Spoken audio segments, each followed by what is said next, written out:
It is the reason you are on the planet at this particular time in history. Your very existence is wrapped up in the things you are here to fulfill. Whatever you choose for a career path, remember the struggles along the way are only meant to shape you for your purpose. When I dare to challenge the system that would relegate us to victims and stereotypes, when I questioned that method of portrayal, a different path opened up for me. The path to my destiny. Sometimes you need to get knocked down before you can really figure out what your fight is and how you need to fight it. Right now, I urge you, in your breath, in your eyes, in your consciousness, invest in the importance of this moment and cherish it. Howard forever.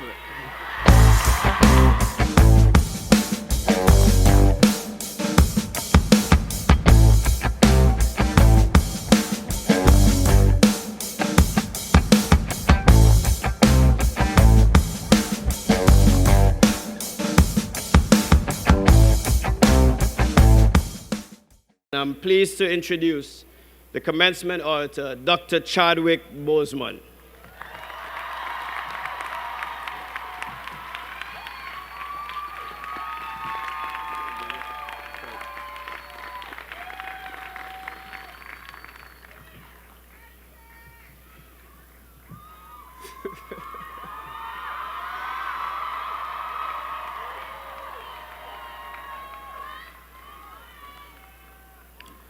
First, giving honor to the Creator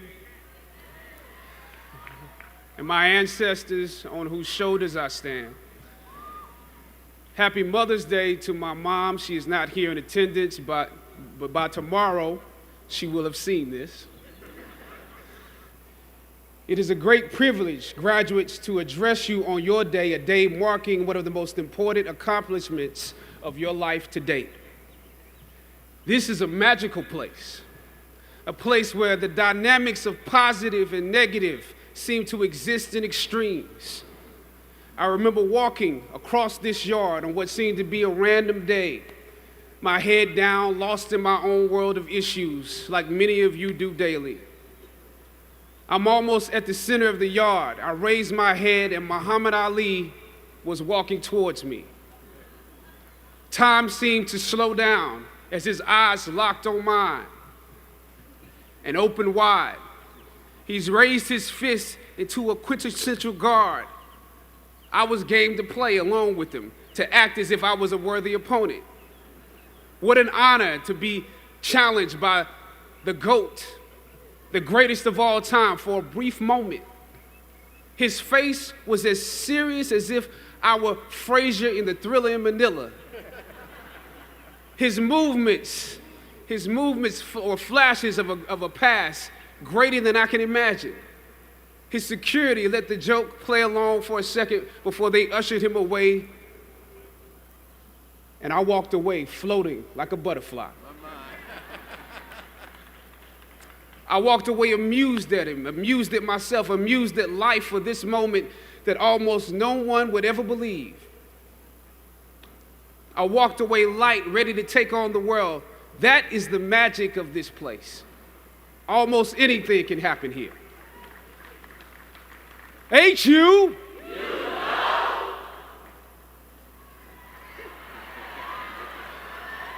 Howard University. I was riding here and I heard on the radio somebody call it Wakanda University. But it has many names, the Mecca, the Hilltop. It only takes 1 hour, one tour of the physical campus to understand why we call it the Hilltop. Every day is leg day here. That's why some of you have cars. During my junior and senior years, I lived in a house off campus at Bryant Street. For those of you, that's right, Bryant Street. For those of you who don't know what that means, that's at the bottom of the hill where the incline gets real. Almost every day I would walk the full length of the hill to Fine Arts where most of my classes were, carrying all of my books, because once you walk that far on foot, you're not walking back home until it's time to go home for good. But beyond the physical campus, the hilltop represents the culmination of the intellectual and spiritual journey you have undergone while you were here. You have been climbing this academic slope for at least 3 or 4 years, for some of you, maybe even a little bit more. Throughout ancient times, institutions of learning have been built on top of hills to convey that great struggle is required to achieve degrees of enlightenment. Each of you had your own unique difficulties with the hill. For some of you, the challenge was actually academics. When you hear the words magna cum laude, you know that's not you. That's not you. You worked hard, you did your best, but you didn't make A's or B's, sometimes C's. You never made the dean's list, but that's okay. You're here on top of the hill.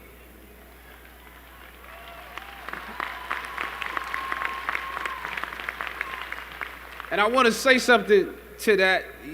You know, sometimes your grades don't give a real indication of what your greatness might be. So it really is okay. For others, it was financial.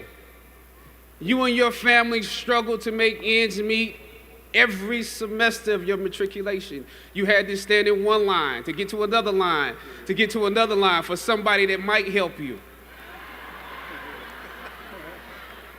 You had to work an extra job or two, but you're here. For a lot of you, not all, but a lot of you, your hardest struggle was social. Some of you never fit in. You were never as cool and as popular as you wanted to be, and it bothers you. So your social struggles here became psychological. Even though you made it up the hill, you carry the baggage of rejection with you, but you're here. Or some of you went through something traumatic. You made it to the top of the hill, but not without scars and bruises. Some of you fit in too much. You were on the yard rapping on your frat block when you were supposed to be in class. Or you got caught up in the DC party life. I know how that is. I mean, we're right here in the midst of the city. Sometimes you forgot you were in school. You probably could have graduated with honors, but instead you are getting an oh yeah degree today. Oh yeah, I have class. Oh yeah, I have that paper due. Oh yeah, I have a final. You were literally too cool for school. You waited until the last minute to do your best work, and it's a wonder that you made it up the hill at all, because you carry the baggage of too much acceptance. Most of you graduating here today struggled against one or more of the impediments or obstacles I've mentioned in order to reach this hilltop. When completing a long climb, one first experiences dizziness, disorientation, and shortness of breath due to the high altitude. But once you become accustomed to the climb, your mind opens up to the tranquility of the triumph. Oftentimes, the mind is flooded with realizations that were for some reason harder to come to when you were at a lower elevation. At this moment, most of you need some realizations, because right now you have some big decisions to make. Right now, I urge you, in your breath, in your eyes, in your consciousness, invest in the importance of this moment and cherish it. I know some of you might have partied last night.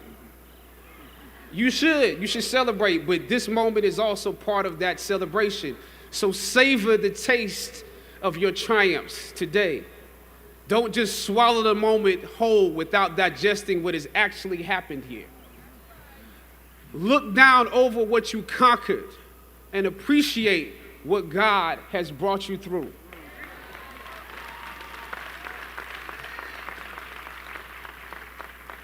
Some of you here struggled against the university itself.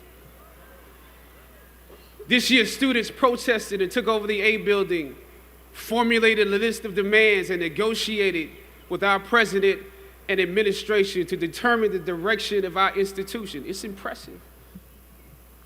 Similarly, during my years here at Howard, we also protested and took over the A building in order to preserve Howard's annual appropriations from Congress.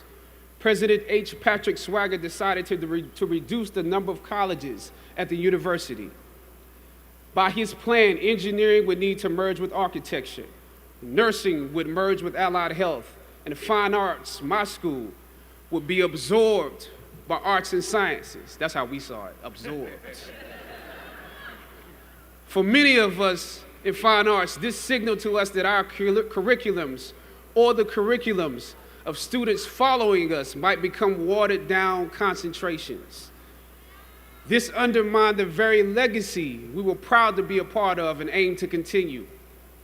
The Fine Arts program had produced Felicia Rashad, Debbie Allen, Isaiah Washington, Richard Wesley, Donnie Hathaway, Roberta Flack, just to name a few. We felt that, yes, you could go on and on, We felt that we could compete with students from Juilliard, NYU, and Cal Arts as long as we continued to have a concentrated dosage that rivaled a conservatory experience. But without it, although we took over the A building for several days and presented our arguments to President Swagger and the administration, the schools were still merged. Thus, the current collection or formation of schools exists. That's why I view your recent protest as such an accomplishment for both sides of the debate, student and administration. I didn't come here to take sides. My interest is what's best for the school. A Howard University education is not just about what happens in the classroom, students. In some ways, what you were able to do exemplifies some of the skills you learned in the classroom. It takes the education out of the realm of theory and into utility and practice. Obviously, your organization skills were unprecedented. I'm told that you organized shifts so that you could at least continue some of your classes. We missed all our classes when we were in the A building.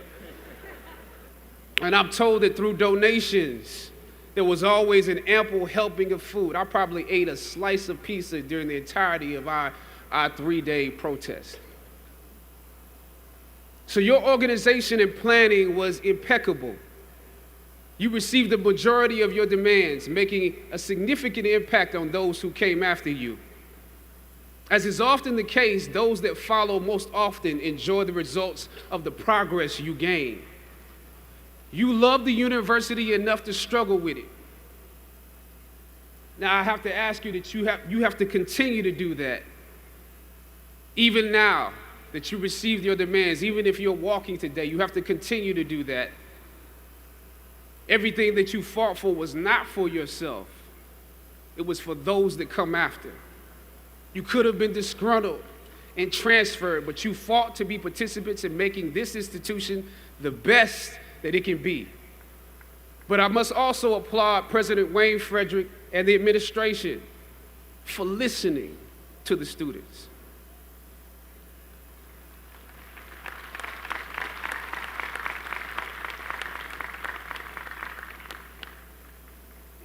Your freedom of speech was exercised in a way where you can contribute to this place. It also shows that you can contribute to the democracy. The administration and the campus police at the time when I was protesting was not nearly as open-minded as this current one.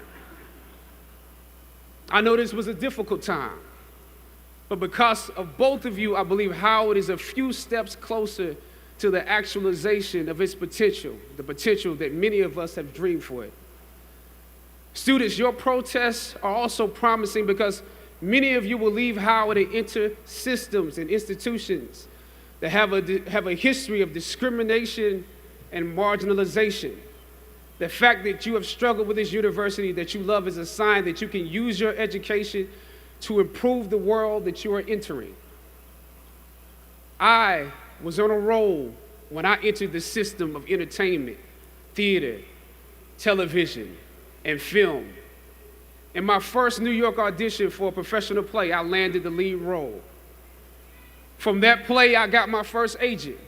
From that agent, I got an on-screen audition. It was a soap opera. It wasn't Third Watch. It was a soap opera on a major network. I scored that role too. I felt like Mike Tyson when he first came on the scene, knocking out opponents in the first round.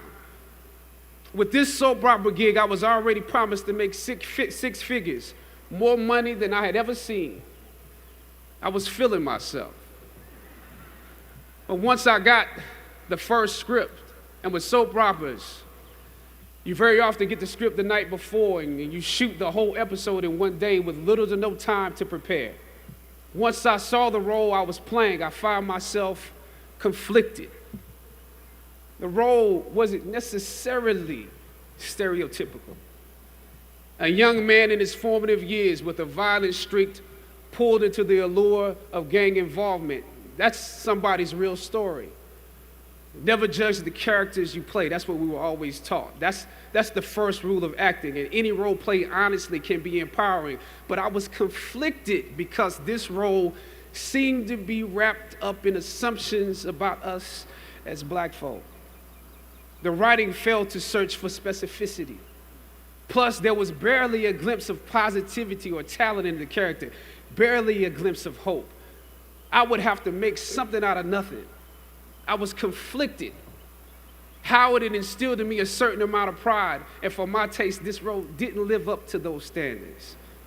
It was just my luck that after filming the first 2 episodes, execs of the show called me into their offices and told me how happy they were with my performance. They wanted me to be around for a long time. They said, if there was anything that I needed, just let them know. That was my opening. I decided to ask them some simple questions about the background of my character, questions that I felt were pertinent to the plot. Question number 1, where's my father?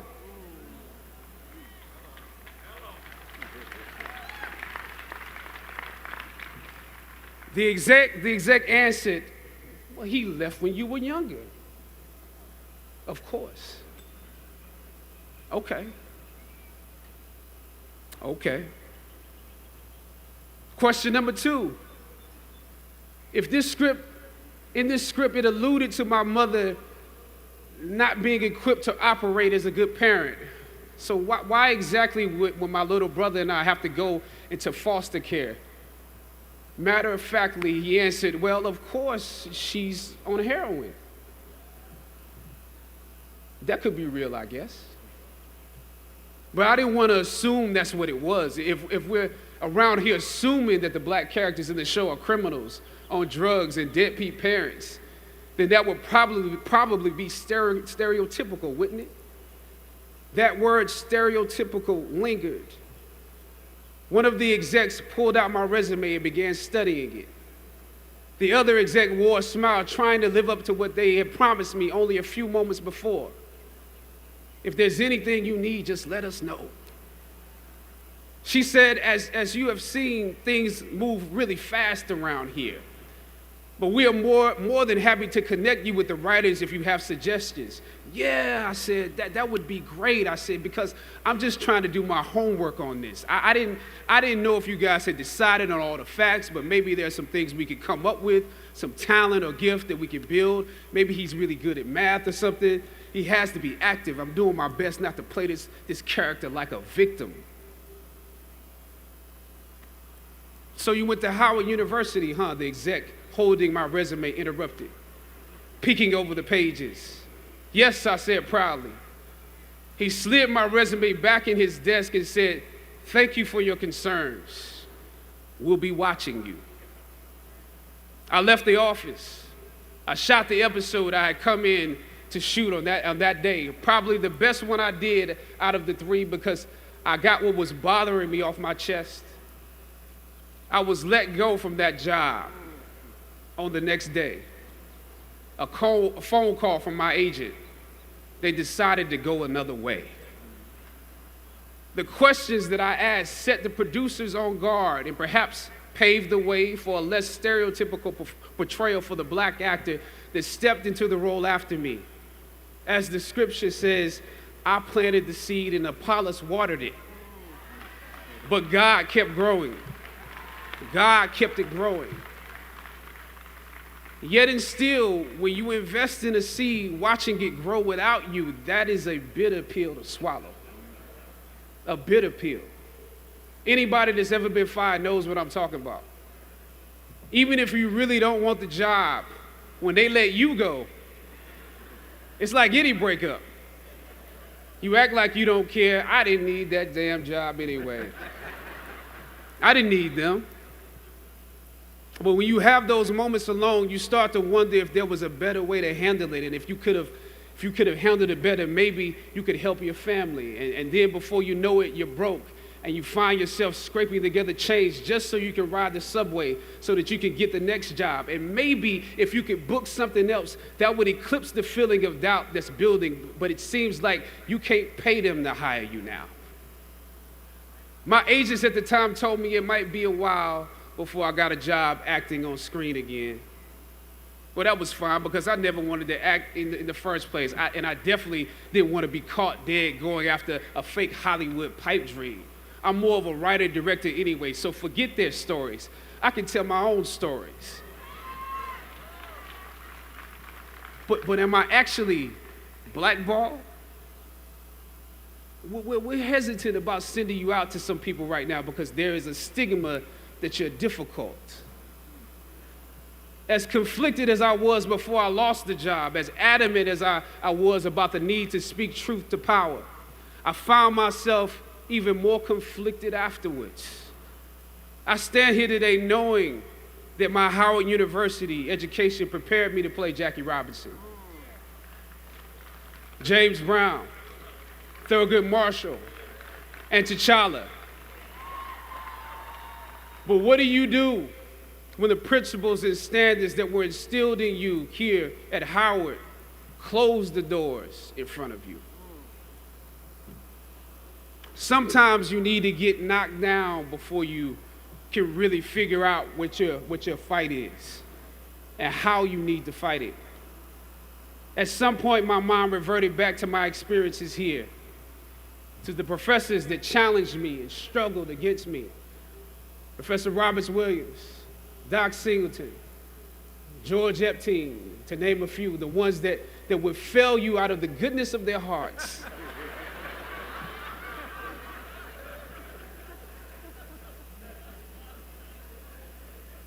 And this may be hard to grasp for some of you right now, but I even considered President Swaggart and how negotiating with him was practice for a world that was considerably more cruel and unforgiving than any debate here, one that had no interest in my ideals and beliefs. How would I maneuver through all of this? Finally, I thought of Ali in the middle of the yard, in his elder years, drawing from his victories and his losses. At that moment, I realized something new about the greatness of Ali and how he carried his crown. I realized that he was transferring something to me on that day. He was transferring the spirit of the fighter in me. He was transferring the spirit of the fighter to me. He was transferring the spirit of the fighter to me.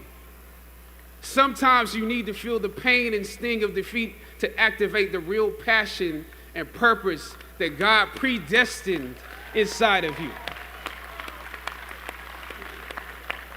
God says in Jeremiah, I know the plans I have for you. Plans to prosper you and not to harm you. Plans to give you hope and a future. Graduating class, Hear me well on this day. When you have reached the hilltop and you are deciding on next jobs, next steps, careers, further education, you would rather find purpose than a job or a career. Purpose crosses disciplines. Purpose is an essential element of you. It is the reason you are on the planet at this particular time in history. Your very existence is wrapped up in the things you are here to fulfill. Whatever you choose for a career path, remember the struggles along the way are only meant to shape you for your purpose. When I dare to challenge the system that would relegate us to victims and stereotypes with no clear historical backgrounds, no hopes or talents, when I questioned that method of portrayal, a different path opened up for me. The path to my destiny. When God has something for you, it doesn't matter who stands against it.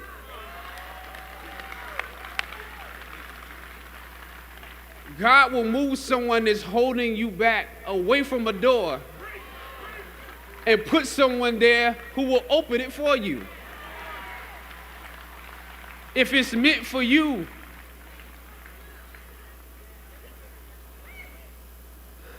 I don't know what your future is, but if you're willing to take the harder way, the more complicated one, the one with more failures at first than successes, the one that has ultimately proven to have more meaning, more victory, more glory, then you will not regret it. Now, this is your time.